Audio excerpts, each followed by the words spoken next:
hello शुभ संध्या बंधुगण मु आज देखाइबी यही संध्या समय रे किपरि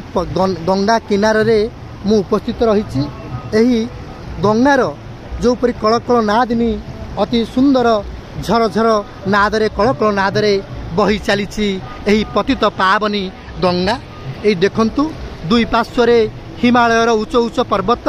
देखंतु दुई पार्श्वरे हिमालयर उच्च उच्च पर्वत मझिरे प्रवाहित होउची एही माता गंगा माता कलकल नादरे प्रवाहित होउची जन मनोहारिणी जन मन को जी हरण करुछि बा जन मन आनंद प्रदायिनी होउची गंगा जन मन दुख कष्टरू एही कलकल नादरे दर्शक मानकू अति सुंदर भाव रे मन को चित्त को हरण करुछि गंगा माता एही शुभ्र स्वच्छ निर्मल पतित पावनी गंगा आज धारा श्रावण रे किपरि धूली धूसरित गंगा रे परिणत हो जाइछि देखंतु किपरि माता गंगांकर जो शुभ्र स्वच्छ जलराशि आज धारा श्रावणर जलराशि रे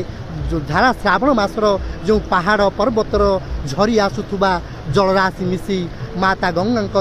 जलराशि किपरि मलिन पड़ जाइछि सतेकी लगे सतेकी जना पड़ुछि माता गंगा धारा श्रावण रे किपरि धूली धूसरित भेषरे प्रवाहित होउचंती कलकल नादरे देखंतु देखंतु बंधुगण देखंतु सेपटे जानकी झुला देखंतु किपरि लोक माने यातायात करुचंती जानकी झुला रे जानकी झुलार मध्य भाग रही लोक माने ए गंगार सुसुंदर सुंदर और कोलाहलमय जो जलराशि बही चली अति सुंदर भाव रे उपभोग करुचंती देखंतु आपन को से मुंडरे देखबू राम झुला जेपरि जेतेबेले रामचंद्र वनवास गमन करने समय गंगा गंगा को जेतेबेले क्रॉस गंगा को जेतेबेले पार करथिले एही नदी माध्यम रे गंगा एही नदी गंगा नदी रु आर पट को पार करथिले तेणु रामचंद्रंकर नाम रे सेठी राम झुला एठी जानकी माता सीता मातांकर नाम रे जानकी झुला निर्माण करा जाइछि केवल गंगार मनोरम दृश्य आउ ये कलकल नाद दर्शन करिया पाई देखंतु देखंतु किपरि आकाश रे मेघ ढांकेछि वर्षा होउछि बंधुगण एई वर्षा समय रे मध्य मु आपण मानकू एई गंगा नदीर अति सुंदर मनोरम आ मनोहरकारी दृश्य देखौछि आपनको मनकू सतकी एई दृश्य हरण करिदबो आपनको दुख कष्ट तापकू सबकू ये हरण करिदबो एई सुंदर दृश्य देखिले आपण मध्य कोटि कोटि पुण्य लाभ करि परिबे एई कलकल नादिनी गंगा ये होउछि पतित पावनी गंगा जेतेबेले भागीरथी गंगा को आगमन कले सगर वंश को उद्धार करने से गंगार स्रोत प्रखर थिला किंतु शिवं कृपा बल आज गंगा माता स्रोत प्रखर हो कमी जाइछि शिवं जटारू बही जाइछंती गंगा देखो सुंदर देखो हिमालयर किपरि दृश्य मेघ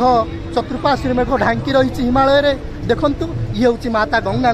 धूली दूषरित रूप यही दृश्य देखी आपणकर मन चित्त तन शरीर निश्चय निश्चय भाव में पवित्र हो आपण नेत्र पलक पवित्र हो दृश्य करंतु दृश्य यही मनोरम दृश्य करिबारे बहुत विरल संध्या समय